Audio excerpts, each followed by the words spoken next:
After a week of burning, the Alexander Mountain fire is now 74% contained. The fire didn't grow in size today as crews are getting a better handle on the perimeter. The Alexander Mountain fire remains around 9,600 acres. More than 530 people are working on the fire. Also today, officials say they got a little rain, providing some extra help in the firefight. And more good news. Some mandatory evacuations triggered by the Alexander Mountain fire were lifted this afternoon. People living on Highway 34 through Idlewild Lane now under voluntary evacuations. And 9 News reporter Janelle Finch spoke with people as they returned home, as well as some others still waiting for their turn.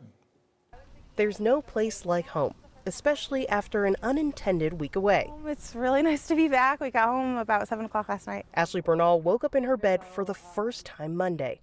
Her family evacuated last week as the Alexander Mountain fire grew 10 miles from her home. We've been at 3 different hotels and at my aunt's house, and my aunt, I love her to death, but we were in a little bed because, you know, we're staying with relatives. So. Bernal is back in her bed, but thinking of her neighbors keeps her up at night. It's still really hard thinking that there are people that lost their homes. Bob Seebeck hasn't seen his home since last Monday. I dropped my important things and, important papers and stuff like that, and then been staying with friends since then. His home on Lakeview Drive is just on the other side of this road closure on Highway 34.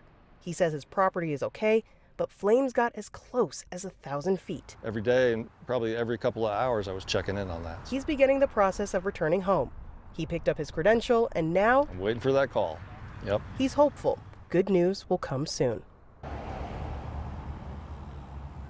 Credentialing for re-entry continues through tomorrow at the Larimer County Loveland campus, as well as the Estes Park Event Center. This upcoming weekend as well, there's going to be a recovery center opening up for people in need at the Larimer County Convention Center. Live in Loveland, Janelle Finch, 9 News. Janelle, that afternoon rain that fell there had to feel good, but also good for the mind and the soul for many people. Absolutely. Lots of symbolic good news there. All right. Thanks, Janelle. Good feeling. Yeah.